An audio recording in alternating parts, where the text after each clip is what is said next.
The Indiana Fever pick up a huge win tonight in game two. They had a great showing in front of their fans. And shout out to the Fever. They have been dealing with so much adversity this season. We know the injuries to Caitlin Clark. She's out for the year. She's been in and out of the lineup all season long.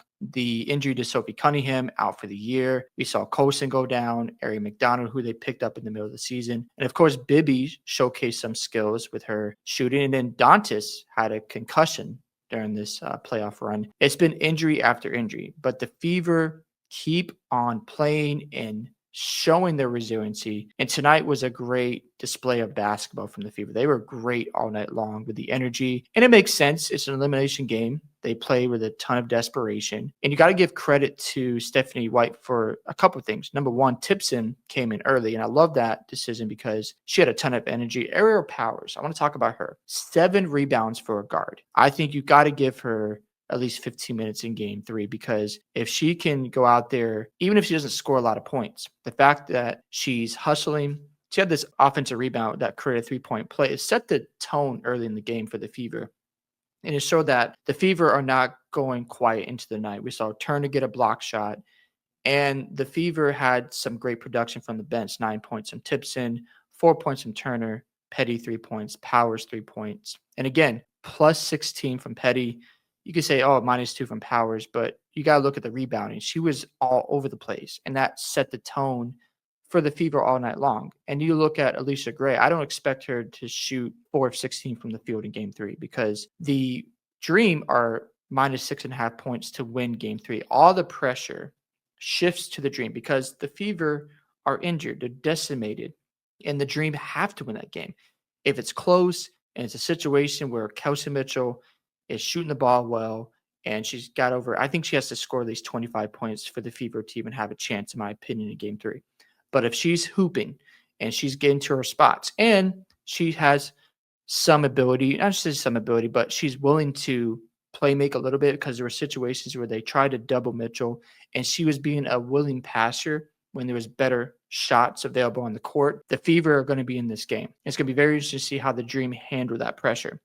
Now, Odyssey Sims, I know she shot 1 of 10, but again, 4 rebounds, 4 assists. That's still pretty solid to me. The 15 turnovers aren't bad because you're right there with the Dream. The rebounding is the biggest difference. The Fever had 37 rebounds, and you compare that to the Dream, they're at 27 rebounds tonight, plus 10 in that stat.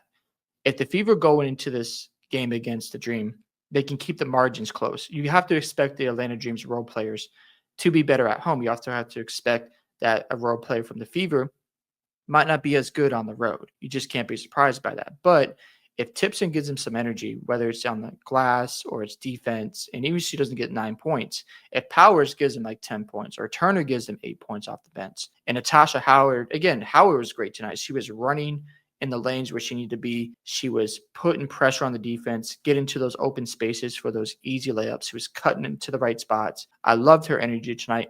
And Aaliyah Boston, my God, she was fantastic from start to finish. She was aggressive going downhill.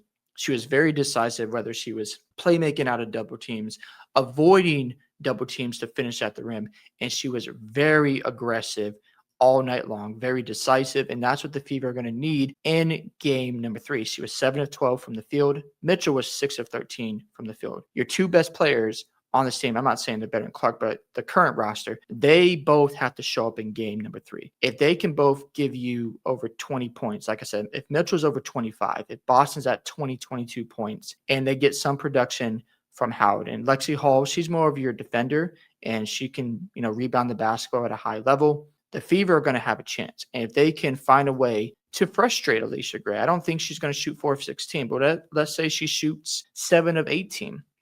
To hit a few extra shots. But again, she's not shooting well from the field. You have to expect other players to step up. Ryan Howard is not going to score 10 points and shoot 3 of 9 from the field. Someone else is going to play better at home for the Dream. Now, it's important for the Fever to play within the margins. If they keep it close, if they can have their bench give them some energy, I'm not saying they have to score the basketball, but if Tipson can go out there and just frustrate you. She's a rookie. So you have to hope that she can handle the pressure of a game three. But if Turner can get out there and give you some good minutes, and if Powers, she's been in the league for a while, if she can give you some good production, whether it's on the backboards or she can knock down some shots, that's going to be huge. Or she has a couple of big time 3-point plays on the road to keep the game close. Now the game gets interesting, and maybe the Dream feel the pressure, and you have a Kelsey Mitchell who is shooting well from the field. She's making good decisions. And let's just say Odyssey Sims can shoot better. I think she can do better than 1 of 10, right? The Fever will have a shot to win game 3. Because remember, the Dream have all the pressure right now. They're favored as they should be. But if this game is close and Kelsey Mitchell is shooting lights out and making good decisions with the basketball, and the Fever are not just relying on isolation play, Boston's aggressive. She's doing well at finishing at the rim and making quick decisions. This is going to be an interesting game 3. But shout out to the Fever. I'm glad they got a playoff win with Mitchell in Boston and Lexi Hall, because last year they got swept. So there's some growth there. And they've been dealing with so many injuries. If they even win this playoff round, I think that's a huge win. I don't think it's going to happen, in my personal opinion. However, a ton of pressure is on the Atlanta Dream on Thursday night. If this game is close and tight and the Fever are given that same energy on defense, and they are playing with purpose, and Howard's able to run the floor, get into those open spaces, and they're not falling to the traps that the Dream are going to set out. They're going to try to trap Boston. They're going to try to trap Kelsey Mitchell. They're going to try to throw them off.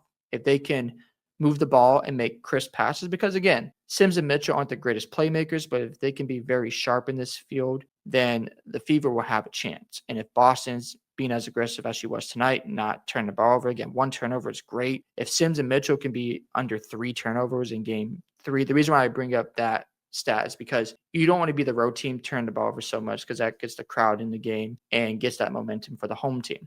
So if they can cut that down a little bit, they're going to have a great shot at winning game 3. I expect the Fever crowd to carry over into Atlanta, but I also expect the Dream crowd to show up as well. It's going to be a fun game 3, but shout out to the Fever tonight. They were fantastic. They deserve a ton of credit for just pushing us to a game 3 despite all the injuries this regular season. I like the fact that they fought. They didn't back down and just lay out and call it quits for the rest of the season. Hope you guys enjoyed this video today. I'd love to hear your thoughts about the Fever's game 2 performance. And do you think they can upset the Dream in game 3? Don't forget to like and subscribe to the channel, and I'll catch you guys in the next one.